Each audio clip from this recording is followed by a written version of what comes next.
Hi everyone, welcome back to Math 256. This is Scott. Let's get started. We are now in the final piece of the Math 256 course.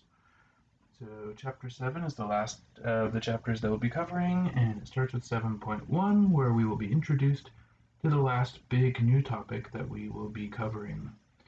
So this is the Laplace transform.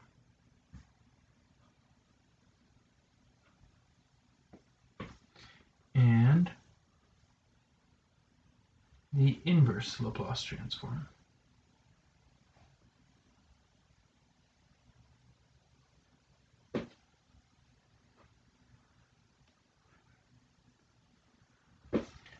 So this section we will be getting first the basics of how the Laplace transform works, and we'll explain in more detail how to actually apply it in later sections. But first, just so that you know what we are going after here, here's the idea. So the Laplace transform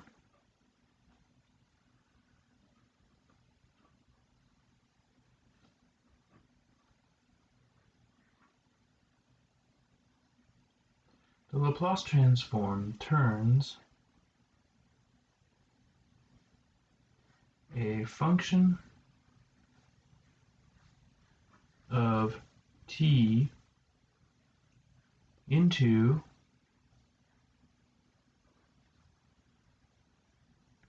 an algebraic expression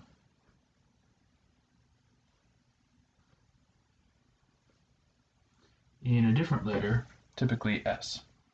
So the way we'll write it is, so we write the Laplace transform like that, and then it uses a brace, kind of like the set brace, rather than parentheses. And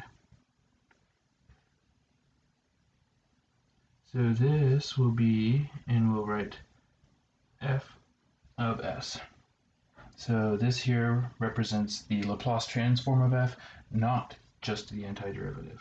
So the capital letter can represent several different things. In this case, what we're going to be using a capital letter for is the Laplace transform of a function f. So this is the Laplace transform of f, not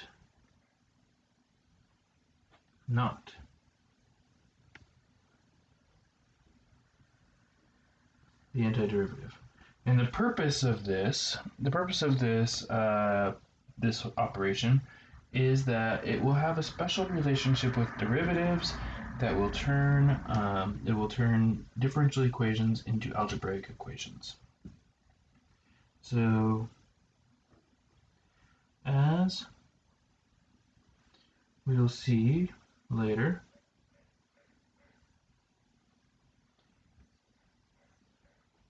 the Laplace transform turns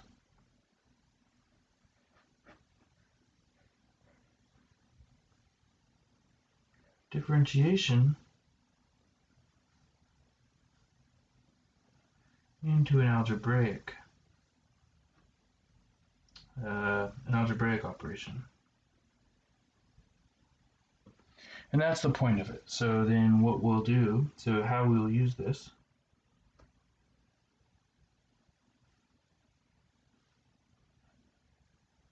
we'll take an ordinary differential equation, and then by means of the Laplace transform, that will turn it into an algebraic equation.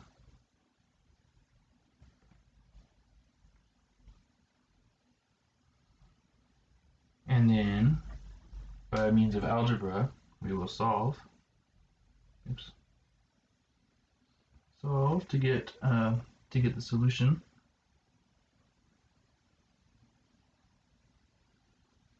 In S, and then we'll do the inverse Laplace transformation to get the solution in T. So we'll do change the differential equation into an algebraic equation. We'll solve that, and then we'll change it back into the original variable. So that's how the Laplace transform will actually get used. Now, here's the official definition of it. So the official definition. So the setup here, we're going to have f of t is a function, and it has to be defined for all t greater than or equal to 0.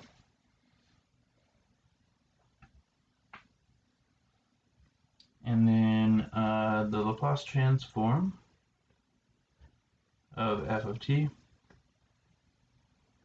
is equal to the integral from 0 to infinity. And what we have is e to the negative st, so s is a new variable that's being introduced here, and then times f of t dt. So doing this integration will actually take t completely out of it, and then all that will be left is something involving an s. So our first goal number 1, is going to be to make a catalog of the Laplace transforms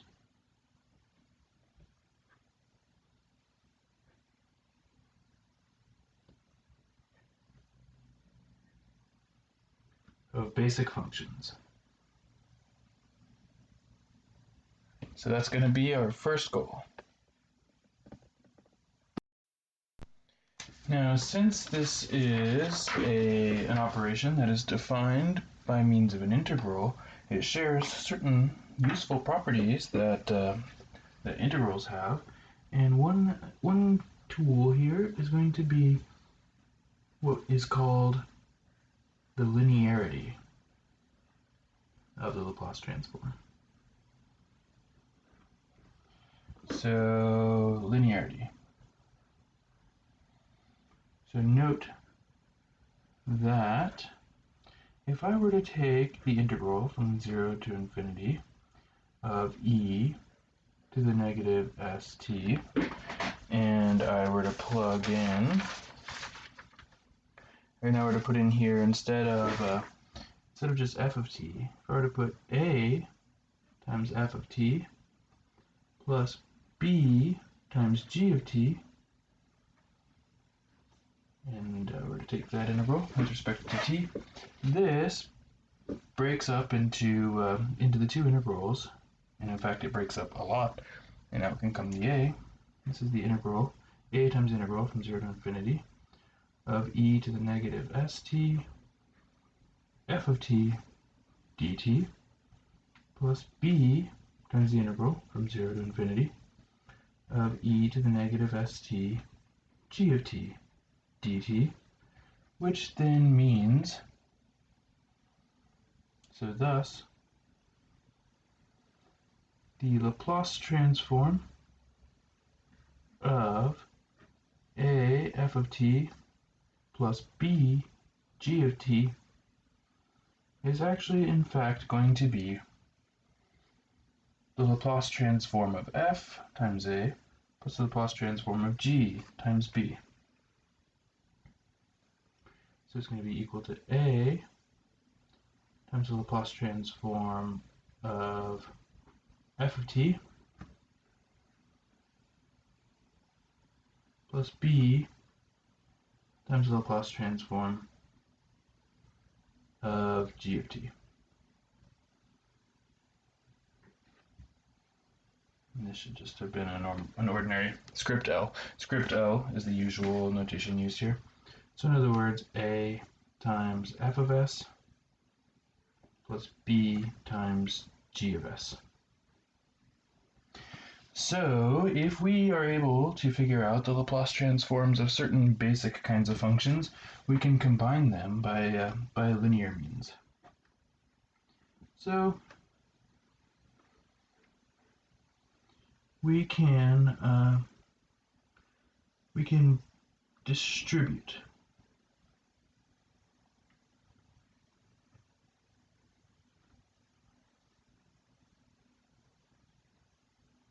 the Laplace transform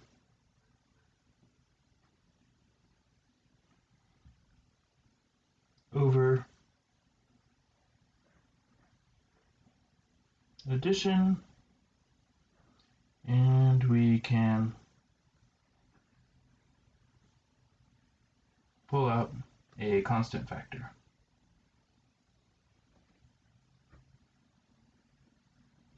Just like we can with differentiation or with integration or with many other operations. Okay, so now let's begin our conquest of functions.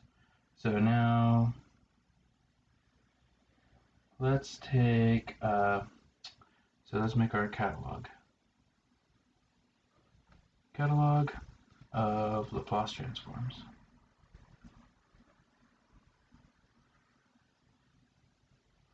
So let's start with something very easy.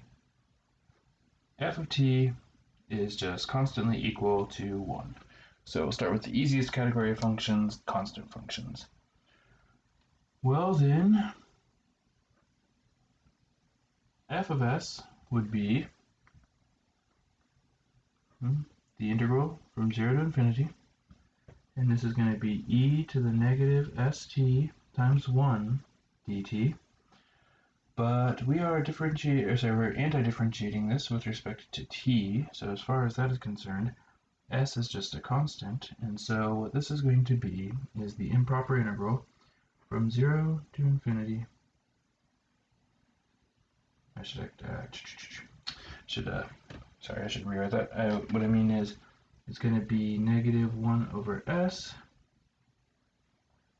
e to the negative st, and this is going to be evaluated at 0 and infinity.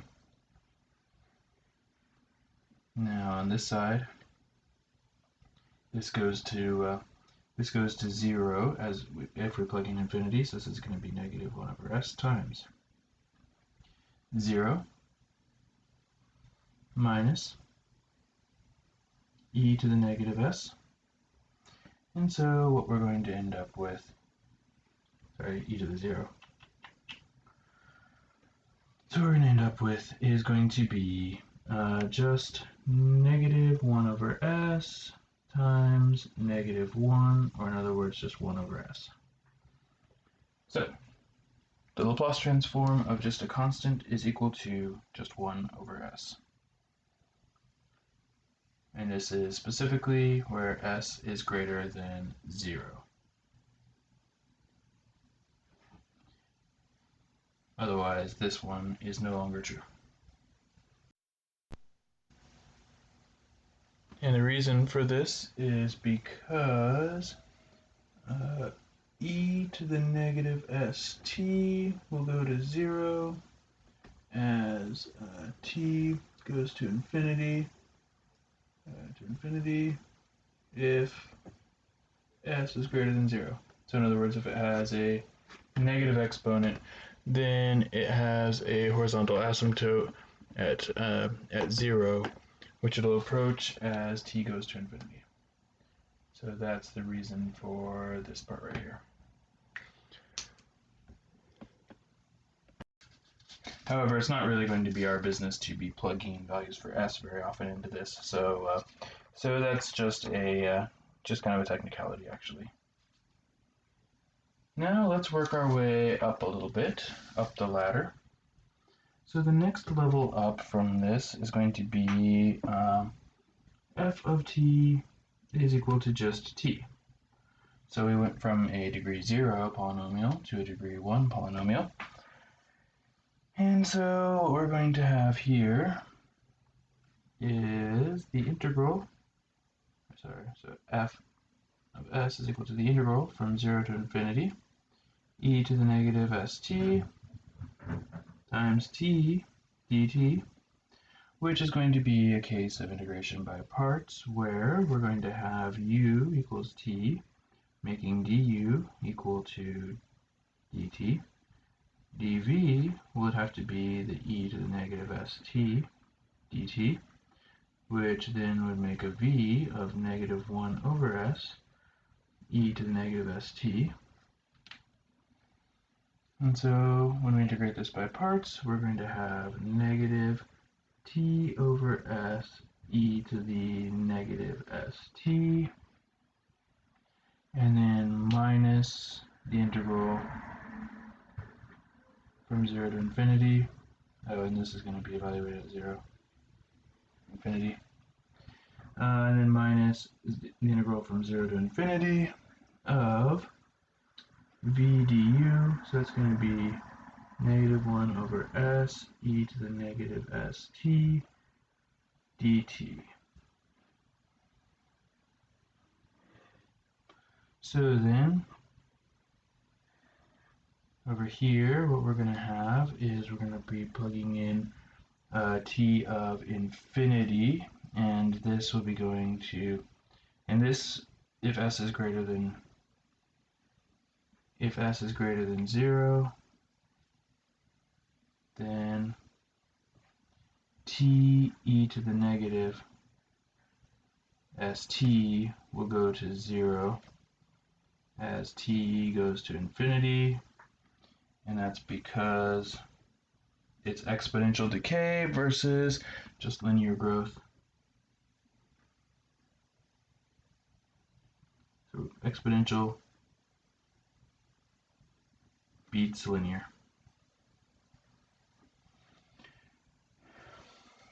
So this, so remember in 252 when you looked at some of these indefinite, or sorry, these improper integrals, you ended up with that sort of thing. Okay, so that's going to be negative 0 minus, and it's going to be the negative in front of all of it, minus, and then we plug in a 0 for t, and it's going to be a 0 as well. And then over here we're going to have now plus, and then out is going to come the 1 over s, and then it's going to be times negative 1 over s again, and then times e to the negative st, and it's going to be evaluated again 0 at in infinity. And if s is greater than 0, then this part is going to be going to 0, and this part will be fixed at 1. So this is going to be equal to negative 1 over s squared, and then what we're talking about here is going to be a 0. I pulled out the negative, so it's going to be minus, and then 1 over s, I pulled that out, so then it's just going to be minus 1, which is going to be equal to 1 over s squared. Okay, so far we've got the integral, or the Laplace transform of constants and of linear down. So then, as an example, let's say I wanted the Laplace transform of 3t plus 2. Well then, here it would be just 3 times 1 over s squared, which is the Laplace transform of t, plus 2 times 1 over s, which would be the Laplace transform of the constant term. And here then, 3 over s squared plus 2 over s. It'd be customary here to get a common denominator for reasons you'll see later. And so that's going to be 3 plus 2s over s squared as the Laplace transform of that sum.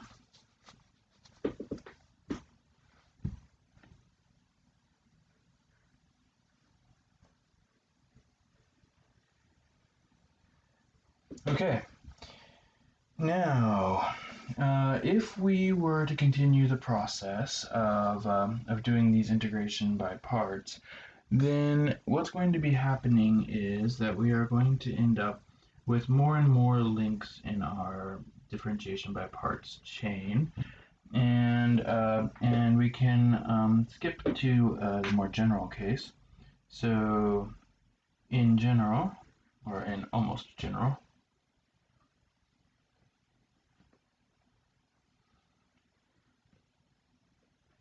if n is a non-negative integer,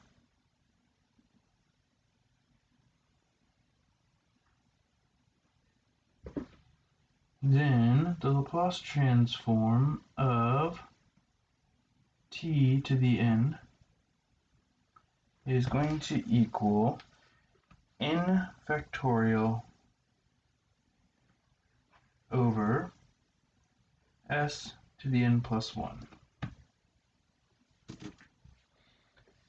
And you can just you can prove this if you want inductively just by iterating the number of integration by parts that we can that we produce. So for example, let's say we wanted the Laplace transform of 2t to the third. Well, that would equal 2 times 3 factorial over s to the 3 plus 1. So that's going to be 2 times 3 factorial is 3 times 2 times 1. It's going to equal just 6 over s to the fourth. So that'll be 12 over s to the fourth. And in case you haven't seen this before, this is n factorial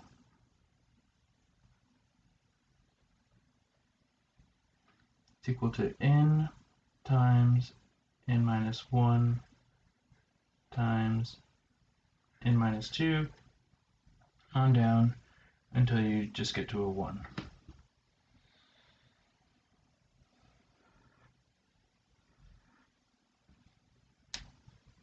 Oh, and specifically, in case you haven't ever seen it, special case,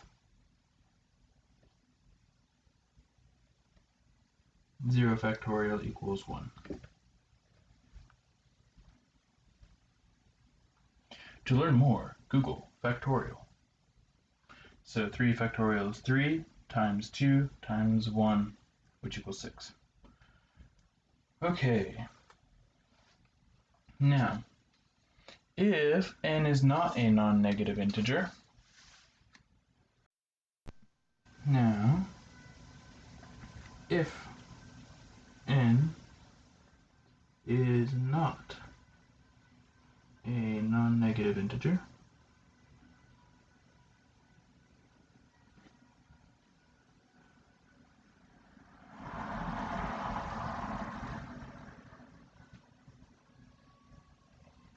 we can use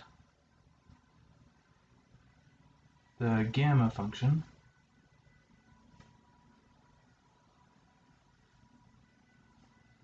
as a generalization of factorials. So here's a rundown on the gamma function.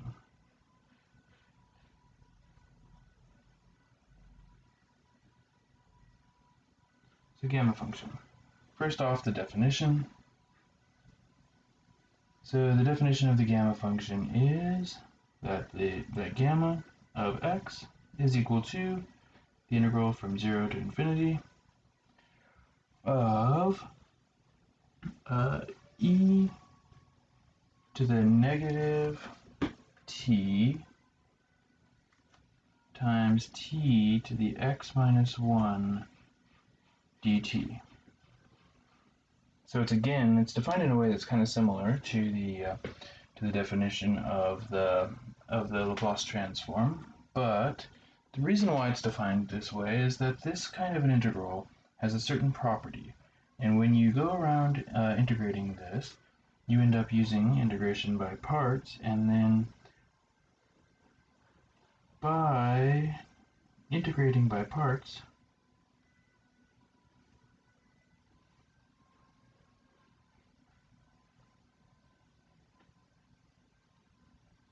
we would learn I'll leave the details to you if you are interested in integrating by parts.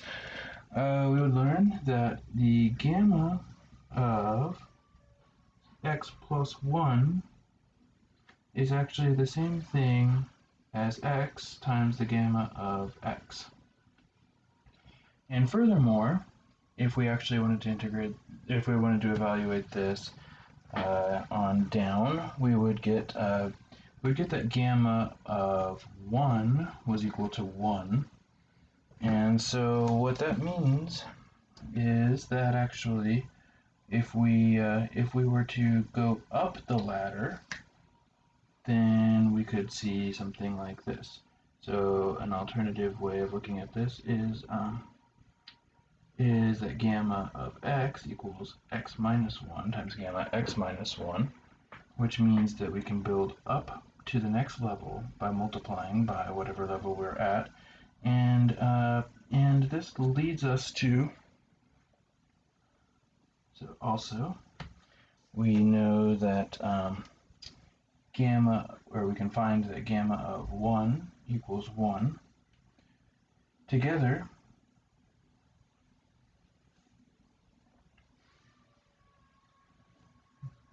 these would lead to gamma of x plus 1 is equal to x times gamma x, which will be x times, then we just basically repeat the process moving down one step, x minus 1 gamma x minus 1, and so on, dot dot dot, until we get x down to minus 1, x minus 2, dot dot dot, down to 1, and this is if x is a positive integer.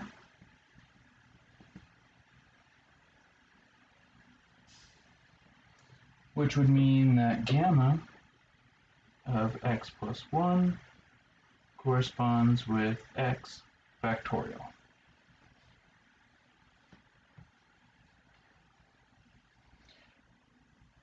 Which will then lead us to the conclusion that the Laplace transform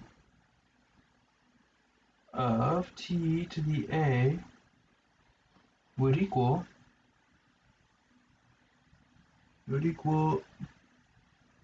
it would be a factorial if it could be, but if it can't be, then it'll be gamma a plus 1, in the case that a is not an integer or not a positive integer, divided by, and then s to the a plus 1.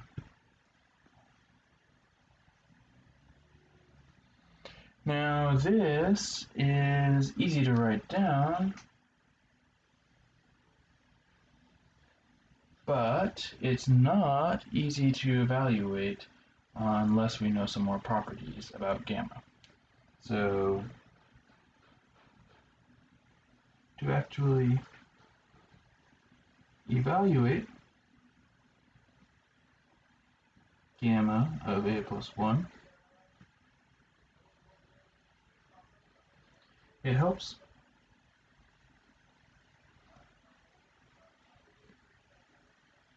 to have some useful facts.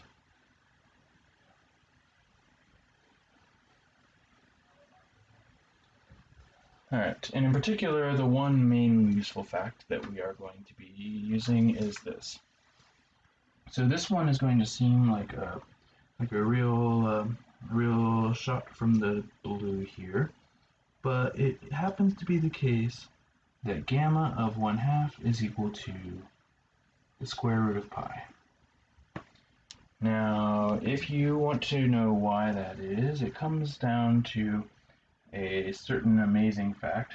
So this comes from a certain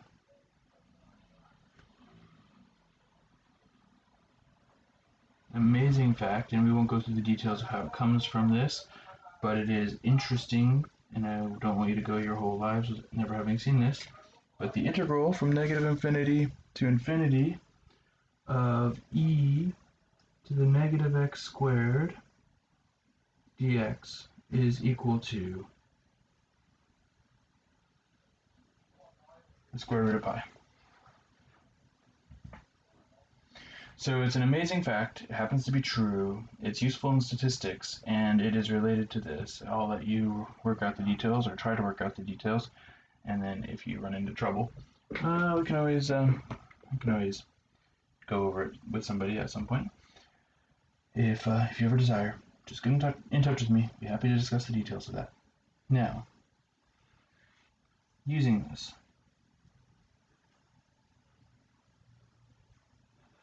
let's say I wanted to find gamma of 3 halves. Well, that's equal to gamma of 1/2 plus 1, which, as we just saw, is the same as 1/2 gamma 1/2. So gamma function has this very weird kind of recursive property where the number here can be pulled out, and then that leads us to 1/2 square root of pi. If I wanted gamma of something like 7 halves, that would be the same as gamma of 3 halves plus 1, which would then be, that'd be 5 halves plus 1, which would be 5 halves times gamma of 3 halves plus 1, which would then be 5 halves times 3 halves times gamma of 3 halves, which would then be 5 halves times 3 halves times 1/2 root pi. Notice what's happening here is the numerators here are counting down by odd numbers. The denominators are just equaling 2. So then we're going to have 5 times 3 times 1 is 15 over 8 root pi.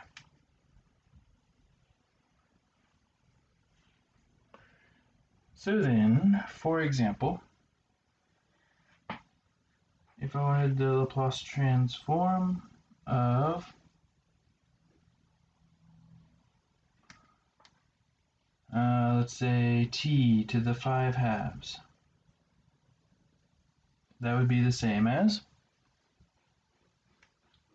gamma, and then this power plus 1 would be 7 halves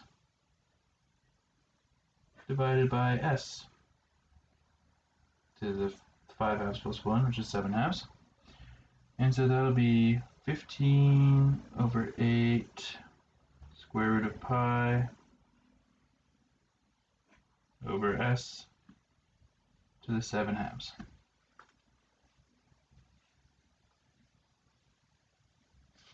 Alright, so that's what to do in the case of a power function where it's not an integer power.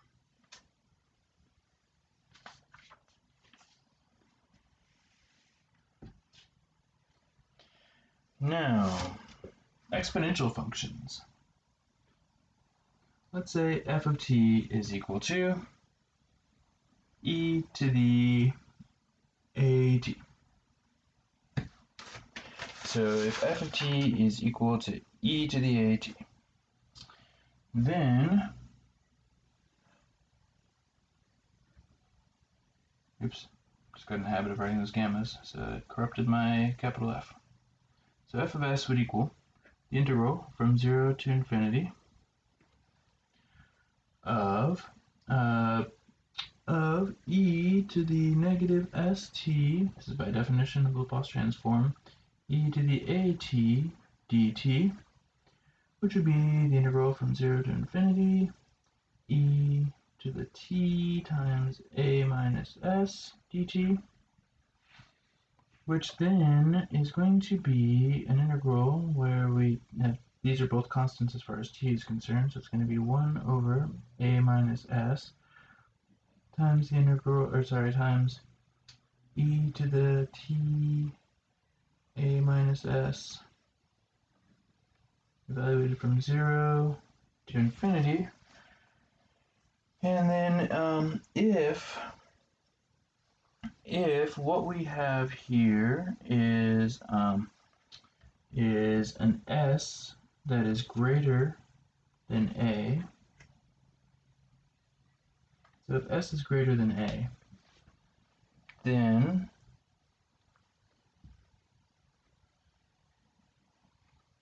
e to the t times a minus s will go to 0 as t goes to infinity.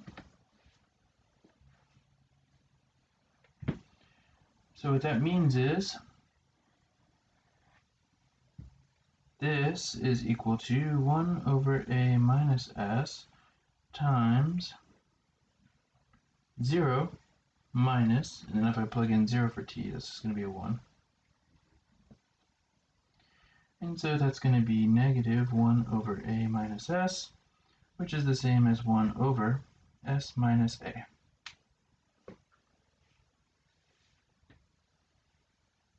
Okay, we'll be summing these all up in a big table once we're done assembling our catalog. So now we've got exponential functions under wraps. Now the next major category of functions to tackle is exponential functions. Trigonometric functions. However, trig functions are actually related to the exponential function according to Euler's formula. So let's take a look at that. So trig functions.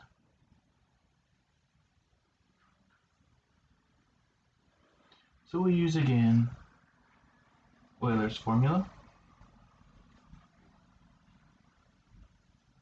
which those of you who've been around the calculus block and taken Math 253 will have seen, where this, at least one derivation of this, based on the power series for sine, cosine, and e to the x, although this formula actually predates that. It actually was originally derived as a result of some other facts related to the trig functions. But anyway, e to the ix is the same as cosine x plus I sine x. So now, let's say I wanted to do the Laplace transform of e to the I k t. Well, according to what I just found here, that's going to be the same as 1 over, and then a here is equal to ik, is what's going on. So it's going to be equal to 1 over s minus ik. But s minus ik, that as a denominator can be cleared up by doing the equivalent of rationalizing it, which is multiply the top and bottom by the conjugate.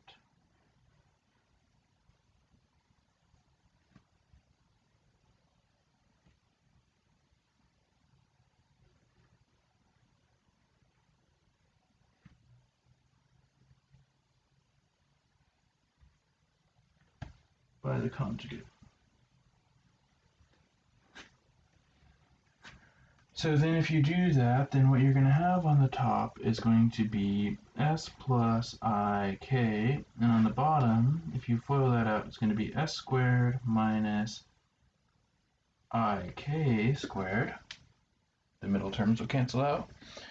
But the whole point of I is that when you square it, this becomes a negative 1, so then this is going to be s plus ik over s squared plus k squared, which is going to equal s over s squared plus k squared plus I. I'm just reorganizing this, times k over s squared plus k squared. So then separating out the two pieces here, so this is the sine and this is the cosine.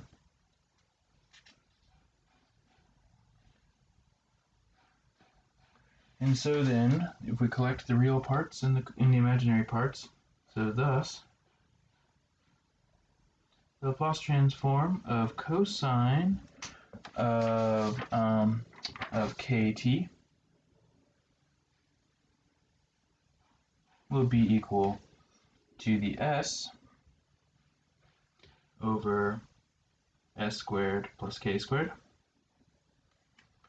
and the Laplace transform of sine kt will be equal to the k over s squared plus k squared.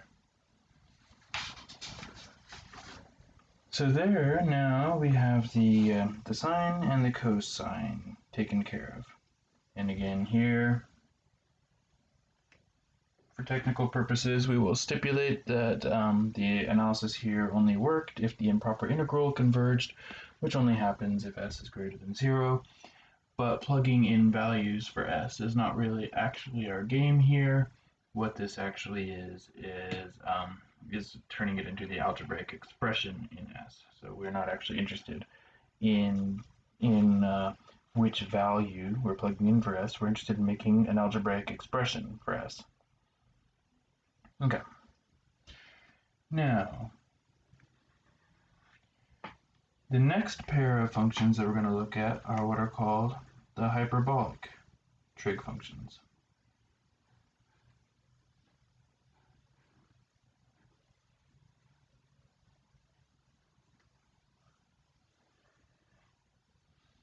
So we have cosh, which is the hyperbolic cosine function, is equal to, and you can write it a bunch of different ways, but I'm going to write it as 1/2 e to the x, cosh x, is equal to 1/2 e to the x plus 1/2 e to the negative x. And sinh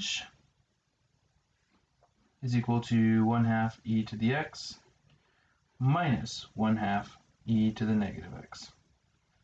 So you probably saw this at some point during Calc 1, I think, was when these were first shown to you. So they are the hyperbolic trigonometric functions. It's hyperbolic cosine, hyperbolic sine, pronounced cosh and sinh. Now, then if we want to do the Laplace transform of cosh t,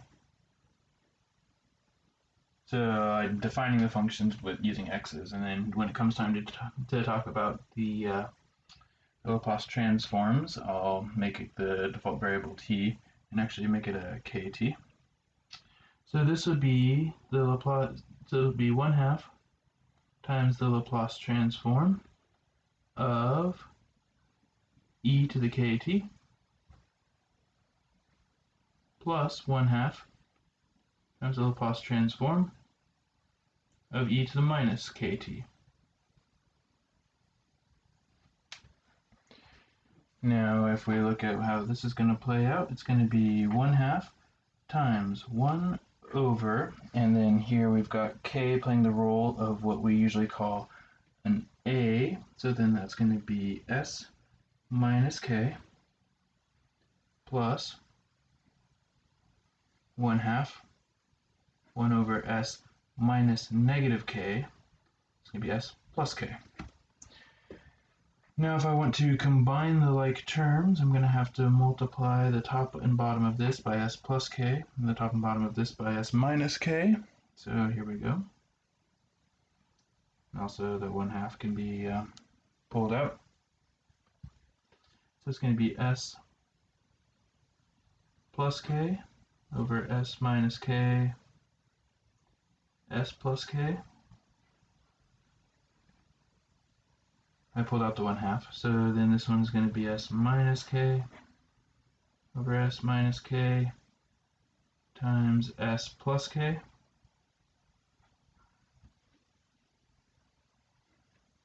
And so then what we're going to have here is 1/2 2s, the k's will cancel, over s squared minus k squared, and those, that doesn't cancel. Sorry, my mistake. What cancels is that. So the 2 and the 2 cancel, so what we've got is s over s squared minus k squared.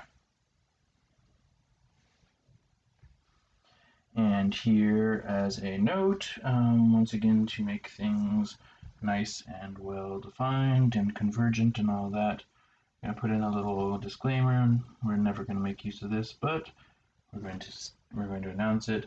S has to be greater than the absolute value of k to avoid this being negative, and to make sure that the things in question here are always convergent.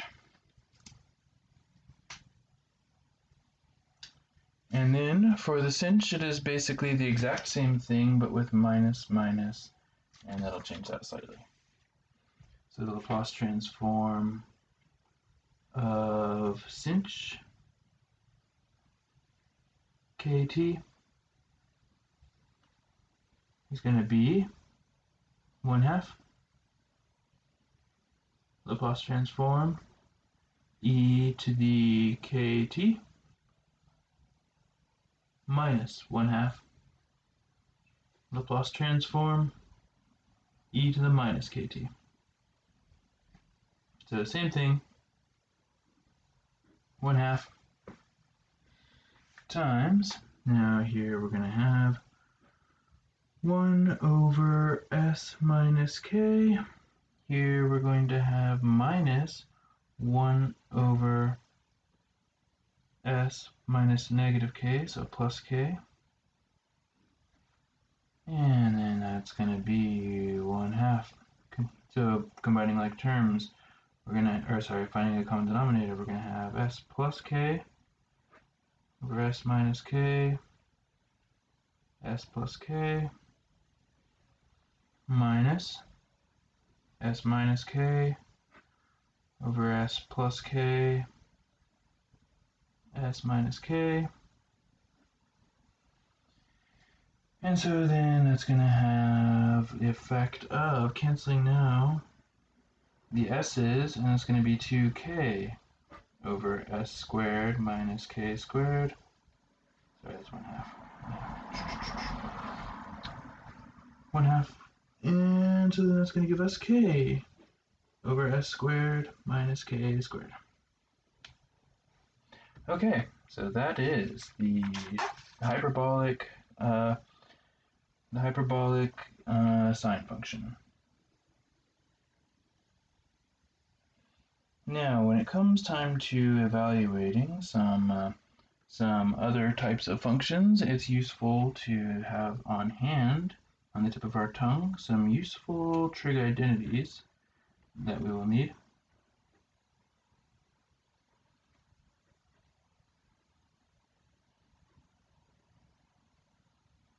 So these are both a consequence primarily of the cosine addition formula.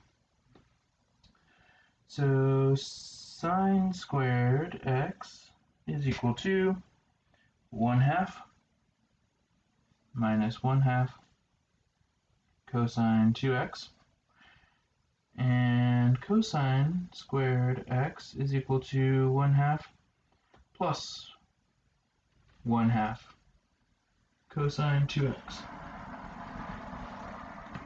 So these, you'll recall, came in handy from time to time in finding an integral, for example. Now, as an example, let's say you wanted to do something like the Laplace transform of cosine squared x. T, I mean, t.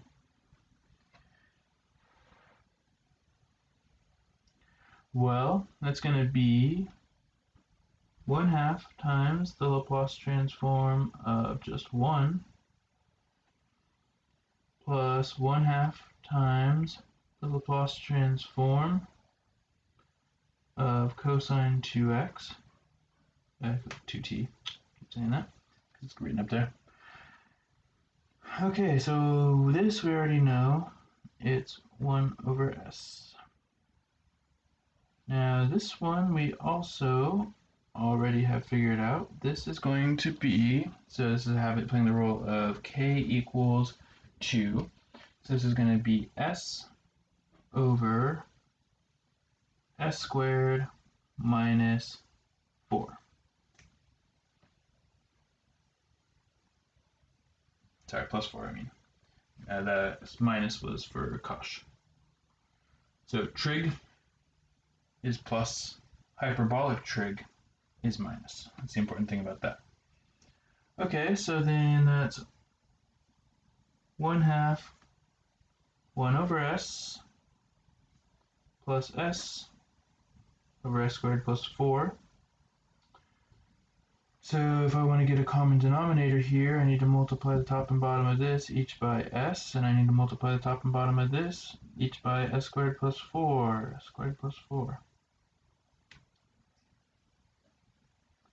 So then that's going to give us 1/2, and on the top what we're going to have is going to be s squared plus 4 plus s squared. On the bottom we're going to have just s times s squared plus 4. And so then, simplifying that down a little bit, we're going to have a 1/2. We're going to have 2 s squared plus 4 s squared plus 4. And so this, the 2 will cancel with that, and we'll have s squared plus 2 over s times s squared plus 4. Now the last category of functions that we will put into the catalog come from the heading of what are called piecewise continuous functions.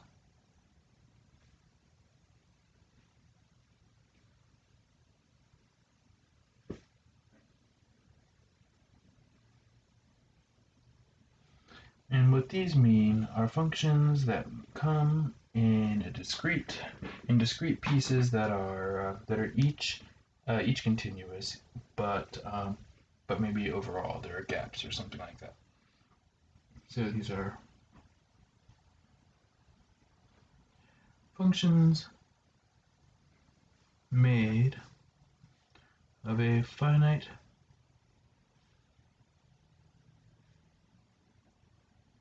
collection of, let's say, continuous pieces.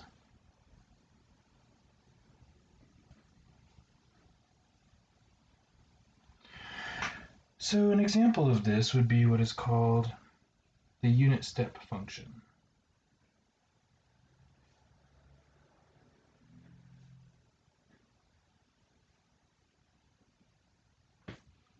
Or also called the Heaviside function.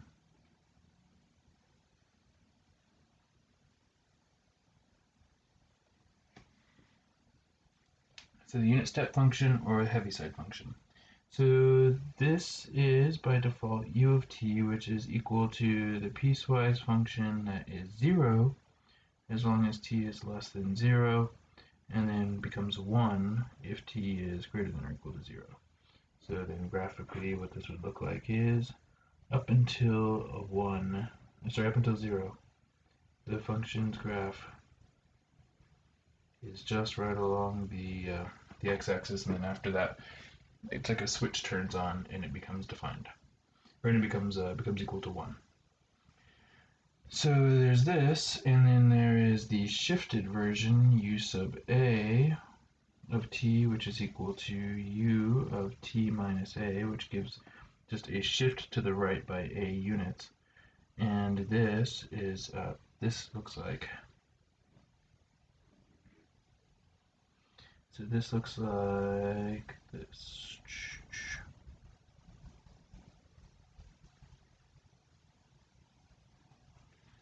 So it's just the whole thing shifted over. Now, because the Laplace transform is defined by an integral, we can actually just take the piecewise defined integrals and just do them part by part.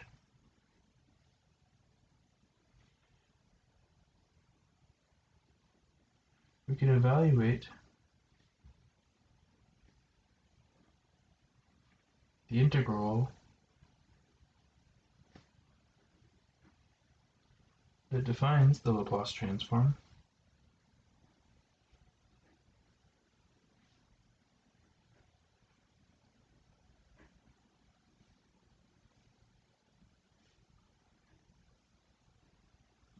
in pieces. So for example, let's say we wanted the Laplace transform of the unit step function u of t, unshifted. Then that'll equal the integral from 0 to infinity of e to the negative st u of t dt. But since the t only turns on, or since the u only turns on at 0 anyway, and the integral only begins at 0, this actually is just the same as the integral from 0 to infinity of e to the negative st dt, which is just 1 over s. This is just the same as the Laplace transform of 1.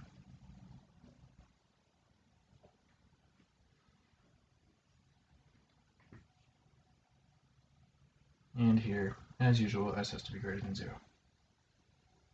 So for the unit step function, because it only takes effect at 0, which is where the integral that defines the Laplace transform, where that integral begins, that is actually not changed at all. It's just the same thing as just the function that's identically equal to 1. Now, if we want to do the Laplace transform of a u shifted, so the Heaviside function shifted to the right by a units, then what we'd be talking about is the integral still 0 to infinity of u sub a of t e to the minus st dt, and it doesn't matter which order I write these in, it's all the same. But this is going to be just equal to 0 to a of just 0 times e to the minus st dt plus the integral from a to infinity of 1 times e to the minus st dt. So we can break up the integral into pieces. And this is just going to equal 0. And this is just going to equal plus the integral from a to infinity of this. So this is going to be negative 1 over s times e to the negative st, plugging in on the one hand a, on the other hand infinity. And so if s is greater than 0, e to the negative st is going to go to 0 as t goes to infinity. And so what that means is we're going to have negative 1 over s, and then here this is going to be 0 minus e to the negative sa, or as. And so that's going to equal e to the as over s, as long as s is greater than 0.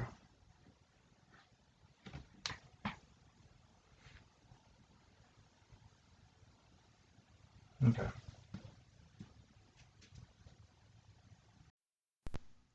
Alright, now at this point we can make a catalog of all of the Laplace transforms of all of the important categories of functions that we've just talked about. I'm re-recording this part because it got cut off a little bit on the towards the end on the original. So, here we make our table of Laplace transforms.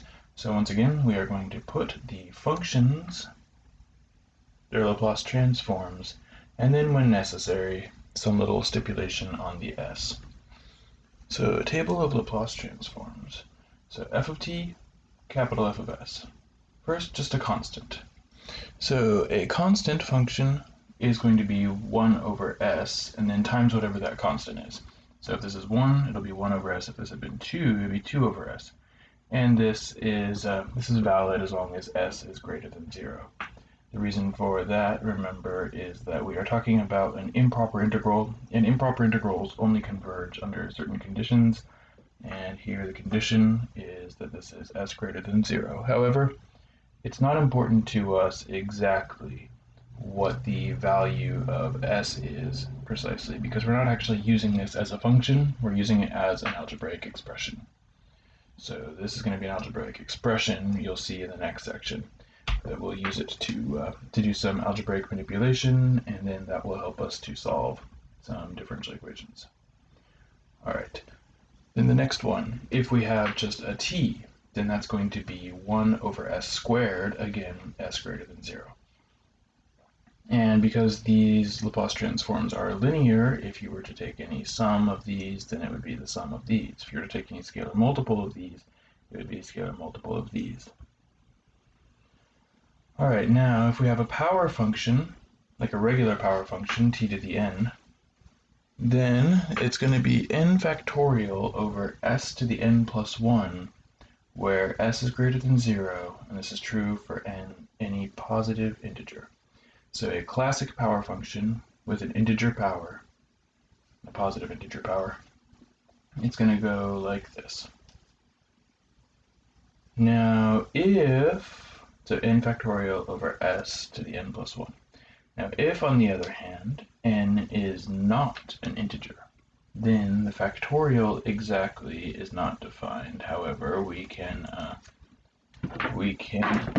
extend its definition slightly by using the gamma function here. Let me touch up my n here.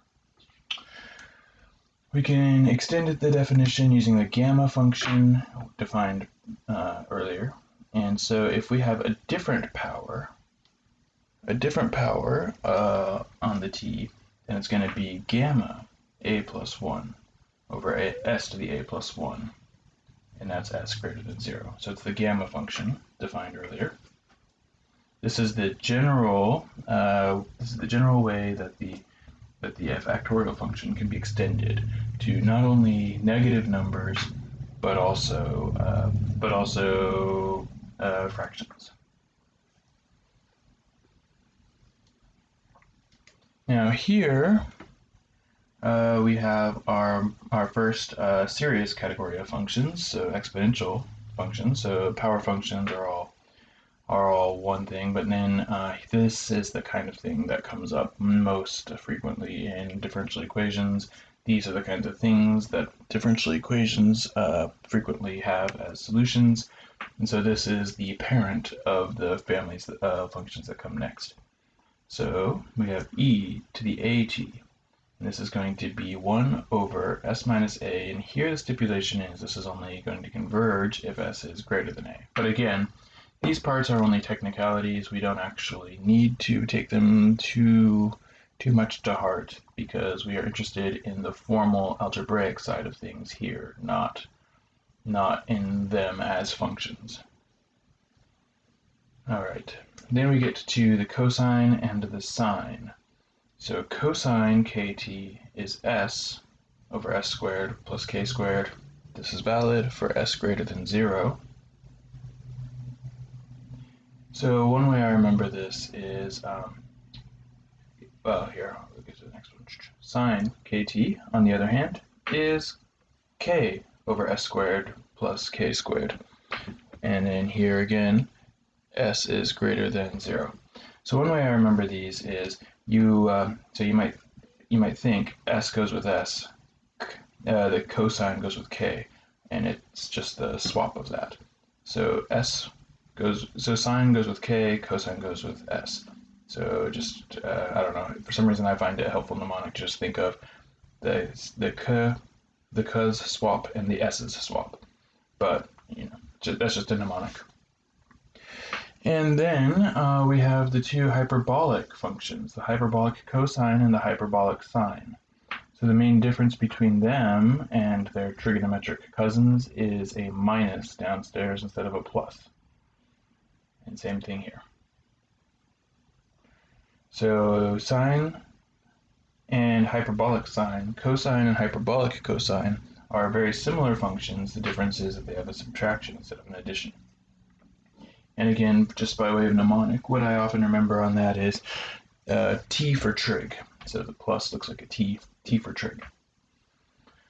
Here we have an extra stipulation. S has to be greater than the absolute value of k.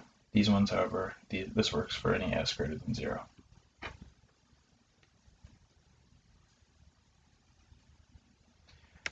All right, and then we've got, from the piecewise side of things, the unit step function. So this is the function that turns on to be the constant function equal to 1 as soon as t is 0. And here it's going to be the same, you'll notice, as just the constant function for 1. And the reason is because the Laplace transform starts at 0, and so anything that happens before that is irrelevant. So this is the same as just the constant function at 1, because we don't have any sense of things when t is less than 0 for the Laplace transform. And then the last one here is the unit step function shifted over. So these are called Heaviside functions sometimes. And it's the same thing, except that it has been shifted. And we'll see in a later section, in 7.3, I believe, that a shift is accomplished by exactly the multiplication by e to the negative as. And these are all also only in effect for s greater than 0, s greater than 0, and this one has to be shifted to the right. If it's not shifted to the right, then once again the Laplace transform doesn't even know about it. The Laplace transform does not care about negative values of t. Now, one note for those of you who are lucky enough to have been able to score a paper copy of the book, in the very beginning of the book, in the very inside page, there is actually an even more extensive table of Laplace transforms, which covers some of the other things that we're going to be talking about as we develop our theory of Laplace transforms a little bit more. So this is inside the front cover of your book, with a very extensive list of not only Laplace transforms of common functions, like right here, but then other algebraic properties. This is on the inside of the textbook for easy reference. Also, by the way, if you haven't ever looked in it, there is a table of integrals also provided in the front of your book, again, for easy reference. Okay, so this is our table of Laplace transforms. This is the capstone of our development of the Laplace transforms of different little functions along the way. And now let's get to using the definition of the Laplace transforms as well as this table to evaluate different kinds of functions.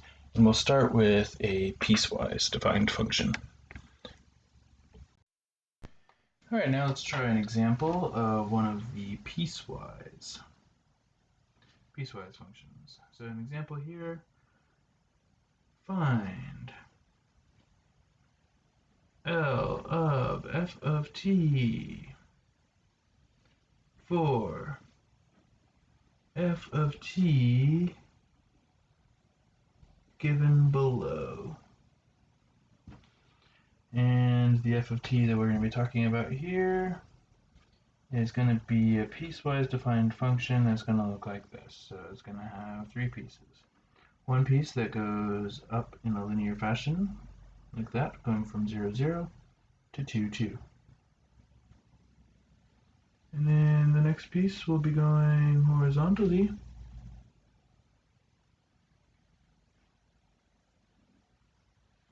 from 2, 2 to 4, 2.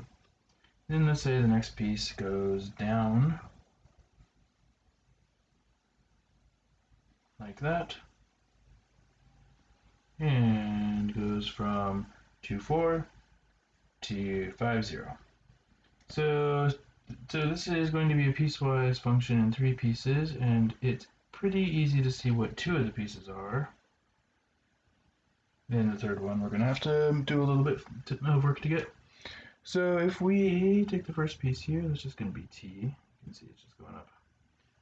Goes over 1 for up 1, and then this is going to be 0 less than or equal to t less than or equal to 2. And then this next one is just going to be horizontal, so it's just going to be equal to 2, and that's going to be from 2 less than t to 4. And by the way, it doesn't matter which side of the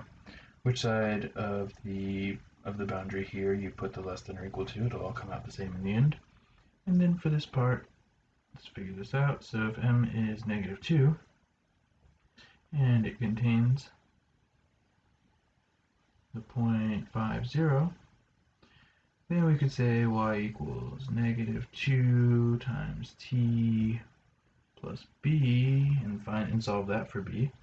So that'll be 0 equals negative 2 times 5 plus b, which means b is going to equal 10, which means y is going to equal negative 2t plus 10 for that third installment. So negative 2t plus 10 would do it. And that's from 4 less than t until t is less than or equal to 5. Alright, then the Laplace transform will be 3 parts. First, the integral from 0 to 2 of t e to the negative st dt. Then the integral from 2 to 4 of 2 e to the negative st dt. And then the integral from 4 to 5 of negative 2t plus 10 times e to the negative st. So let's go ahead and just break those up into 3 integrals, I1, I2, and I3. So starting with I1, what we've got here is a classic case of integration by parts.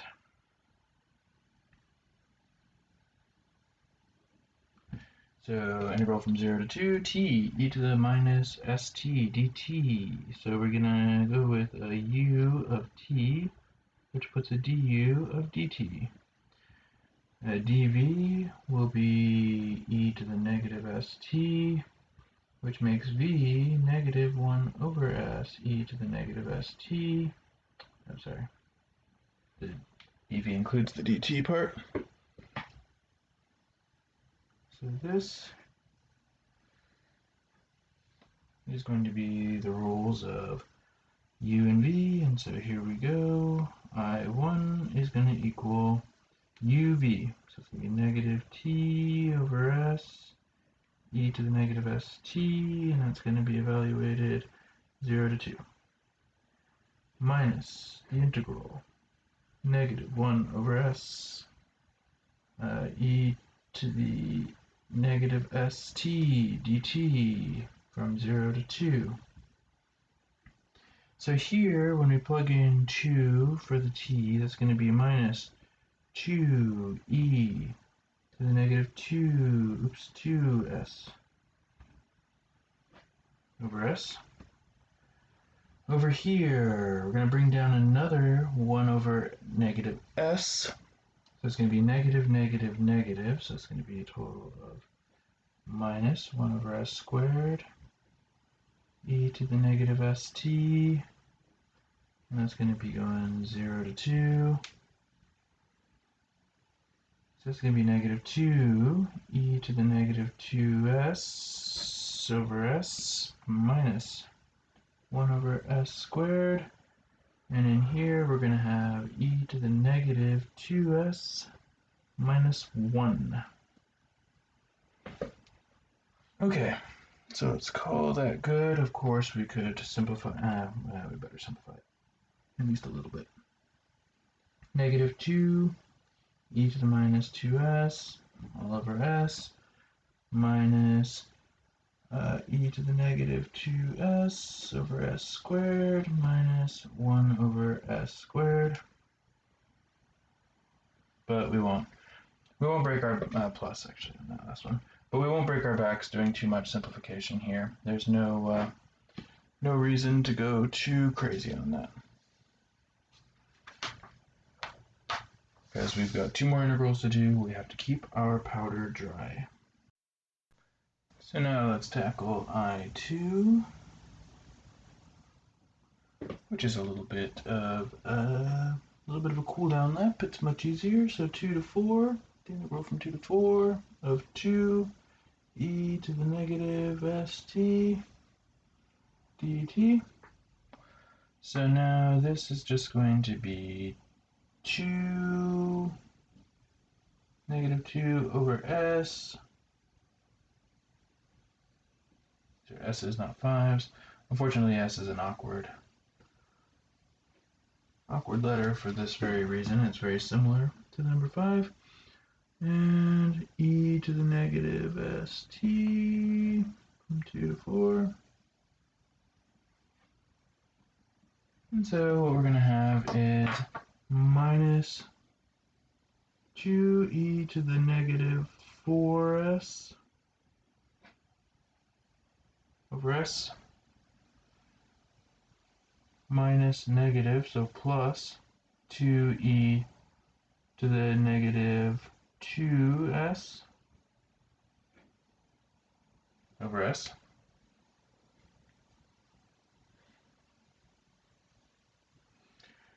Alright, now for the hard one. I3, which is going to equal the integral from 4 to 5 of negative 2t plus 10 e to the negative st dt, which we can break up into the integral from 4 to 5 of negative 2t e to the negative st dt plus the integral from 4 to 5 of 10 e to the negative st dt. Here, once again, what we've got is a nice classic integration by parts. I'm going to keep the 2 in there rather than take it out so that I save myself the trouble of distributing it later. So I'm going to make u equal to negative 2t. So then du would be negative 2 dt. dv can equal e to the negative st dt, meaning v is going to equal negative 1 over s e to the negative st dt.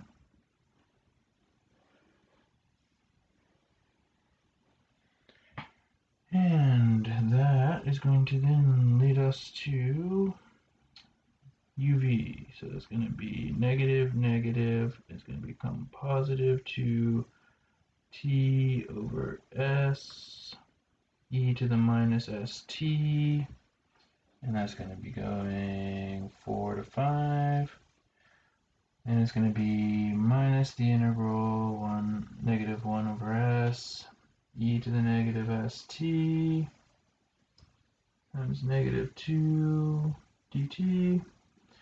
So let's see what's going on here. Negative, negative, negative, and then negative, and we're going to have altogether on this one 4 to 5. So on this one, plus the other one over here, the easy one. So that's going to be 10, negative 10 over s, e to the negative st, 4 to 5. So over here we're going to have 10 e to the negative 5s over s minus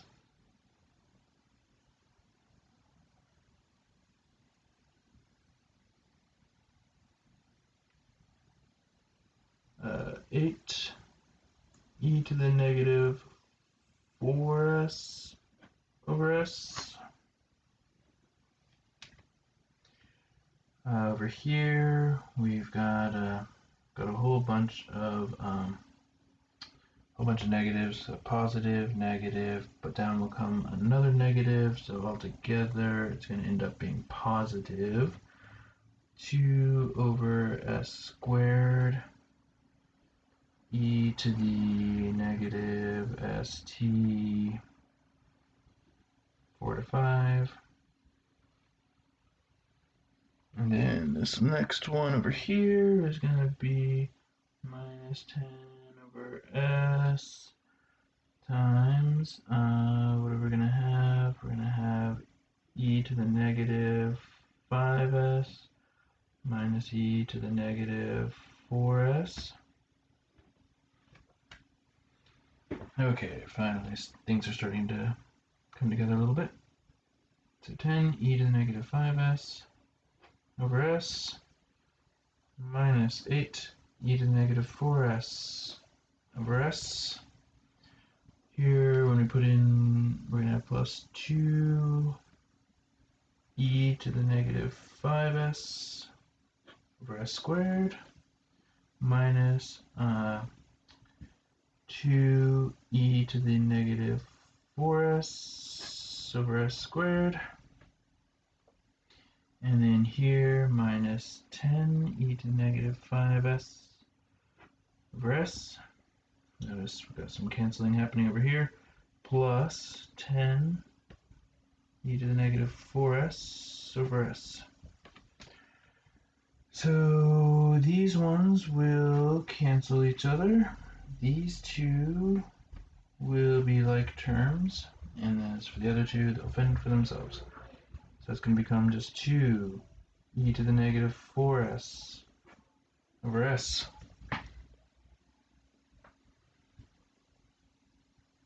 Plus 2 e to the negative 5s over s squared minus 2 e to the negative 4s over s squared. And so then we can put all the pieces together and get f of s is equal to, so now the pieces are, from I1 we had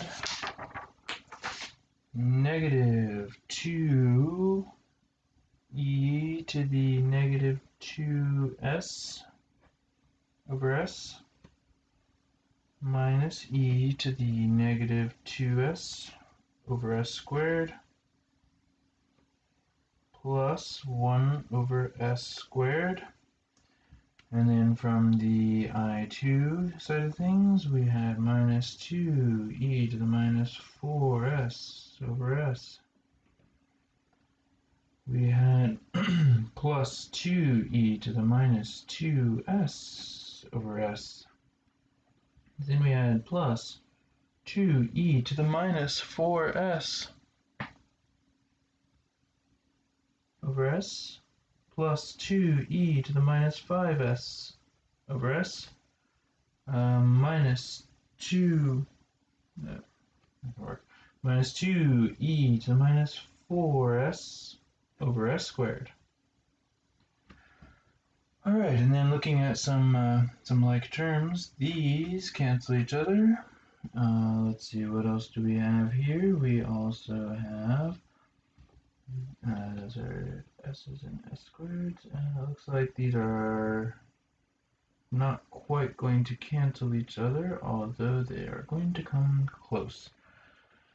So all together here, when all is said and done, what we have is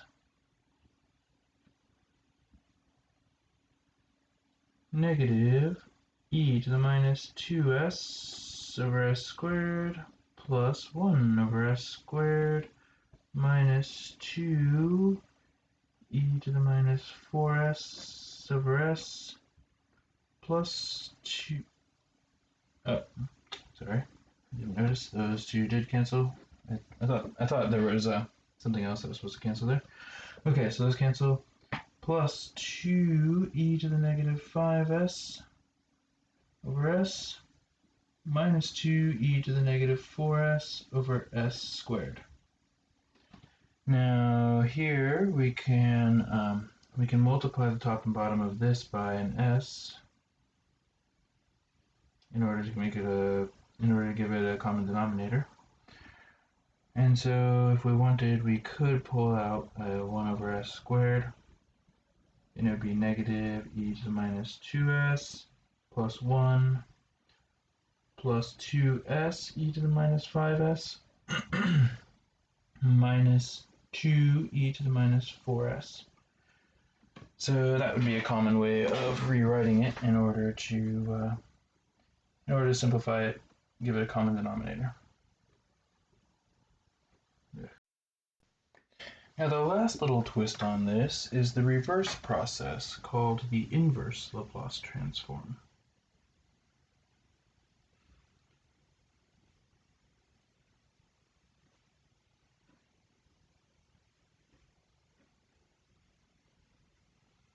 And the goal here is we are given the one that has the s and we want the one that has the t. So the goal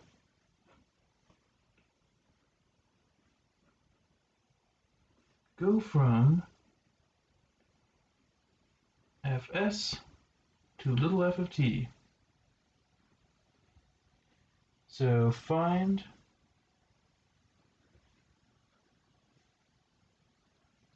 the functions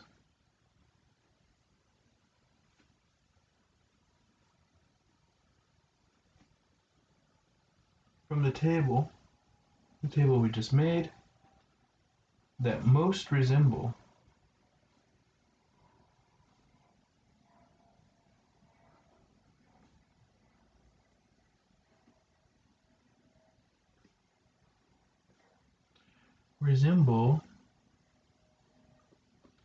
the given expression and multiply by a constant.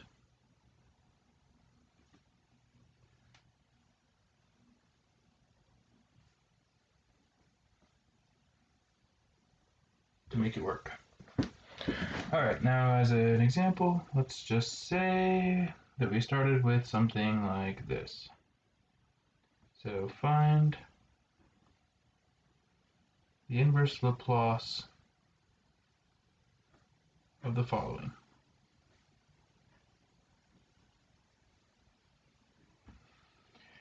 So let's say we started with something like 3 over s.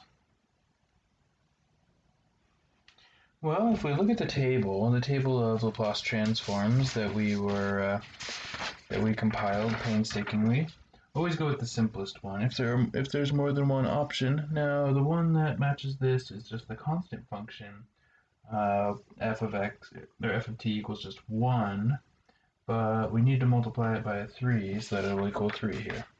So the Laplace transform, or the inverse Laplace transform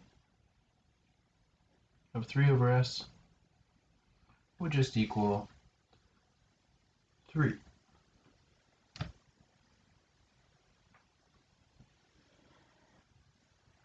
Now let's up the ante rather significantly.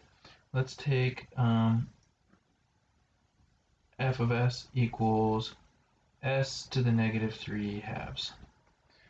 Now, as written, this is not in a very convenient format for anything on our table. However, the fact that it's a negative exponent means that we may want to reframe it as 1 over s to the 3 halves.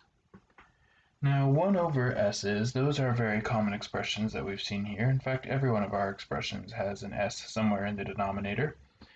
But the one that has a power like this is the one that comes from the t to the a. So recall that the Laplace transform of t to the a is equal to gamma a plus 1 over s to the a plus 1. So we're clearly dealing with this here, with a being 1/2. So here, a equals 1/2. But we'll have to divide by the gamma.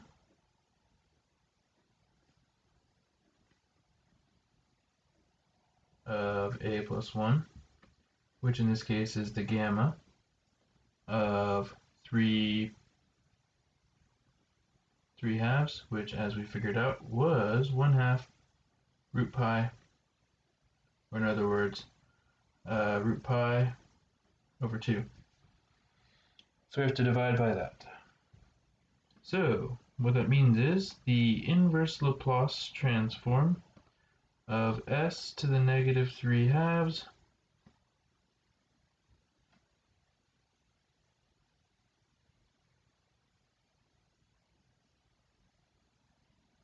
is going to equal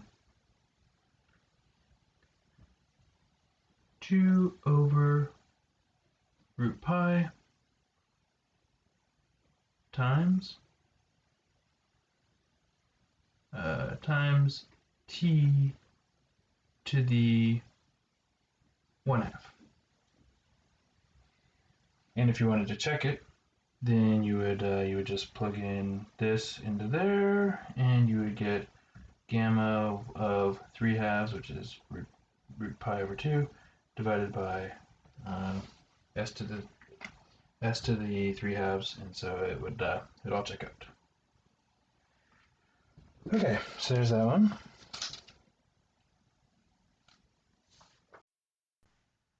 Now for our next example, let's try see where we are given f of s is equal to 1 over s plus 5.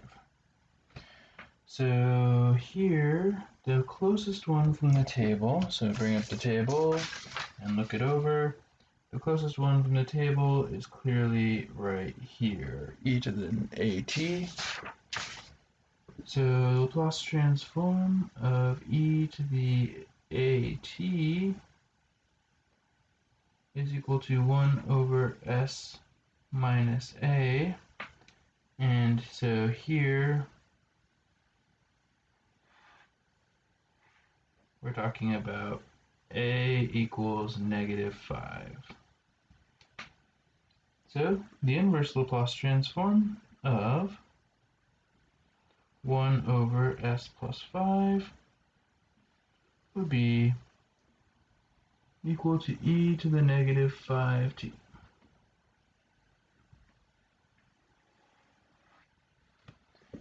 Alright, now what if we have something along the lines of this? So let's say we had d 3s plus 1 over s squared plus 4. Now if we look at our table, the basic elements of the table here do not have complicated numerators. So we're going to want to break this up into 3s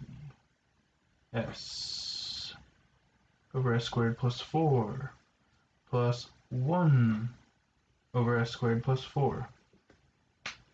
Now this one right here is closest to cosine. This one right here is closest to sine. So let's remember what the Laplace transform of cosine kt is. So cosine is going to be it's going to be s over s squared plus k squared. And so here, s is going to equal 2, sorry, k I mean, k is going to equal 2, s is just s. So here k equals 2. So here k equals 2, and we multiply by 3. Over here we have something that resembles the sign, but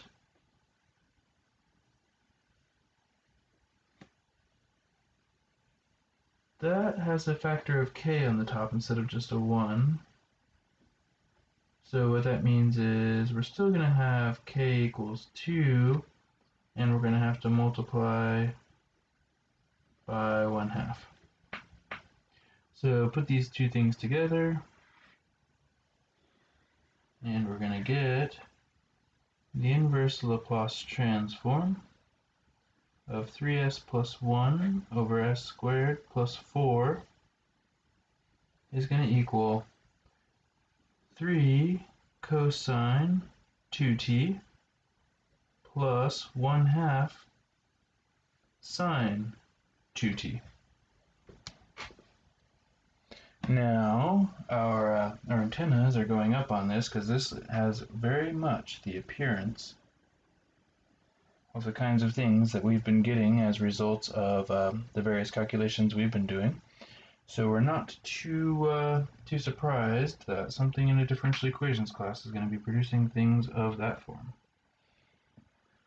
Alright, now let's take as a next one fs is equal to 9 plus s over 4 minus s squared. Now there are two approaches we could do here. We could break it down in terms of the cosh and the sinh. We'll need to rearrange this slightly in order to make that happen, or we can use partial fractions. It's up to us, really.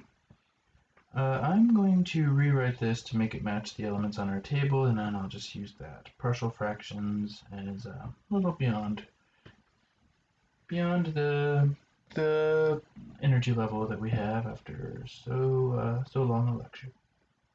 So we could rewrite this as negative 9 plus s over s squared minus 4, and that would be negative 9 over s squared, s squared minus 4,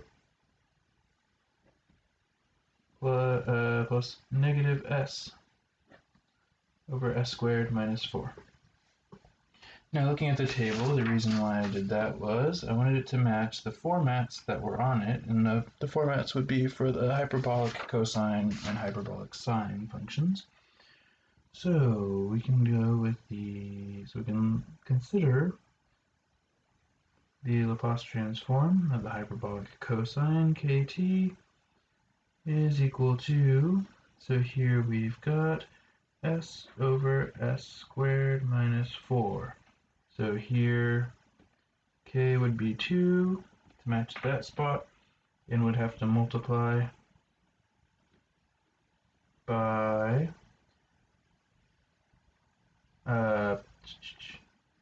so I guess we're comparing it with this one over here. So we'd have to multiply it by negative 1 to match this one.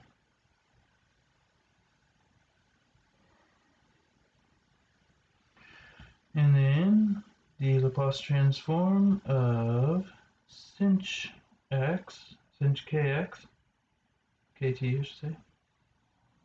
Yeah, start over. Laplace transform sinh kt is equal to k over k squared minus 4, where here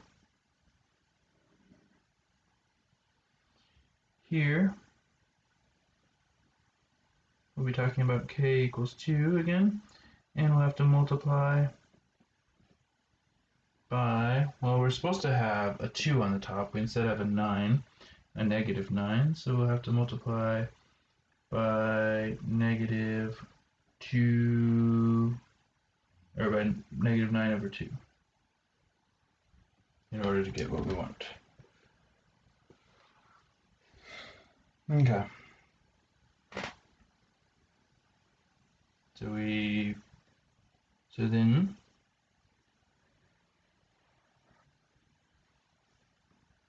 then what we've got here is the inverse Laplace transform of 9 plus s over 4 minus s squared will be equal to negative cosh 2t, and then minus 9 halves sinh 2t. Now here, when we do this, it would automatically produce a factor of k on top, and then we need it to cancel, so that's why it has to be like this. And then, as our last one, let's take something along these lines. So as the last one here, example f of this, let's take f of s to be 2s to the negative 1 e to the negative 3s. Alright, well, when we look at this, we don't see any s's anywhere besides denominators, so we might as well rewrite this as 2 e to the negative 3s all over s, and then try to compare that with anything that matches the format here. Well, it does match the format here on this one. So we've got the shifted unit step function. So the Laplace transform of u sub a, the heaviside function, at t is equal to e to the negative a s over s. So here, a equals 3 and multiply by an additional factor of 2. So then what that gives us is that the inverse Laplace transform of 2s to the negative 1 e to the negative 3s is equal to u sub a of t times 2. Oops, times u sub 3 is equal to 2 times u sub 3 of t.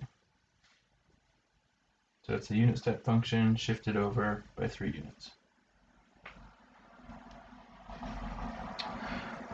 Okay, well, that's gonna have to do it. So, join me next episode for more Math 256. I'll see you then. Bye.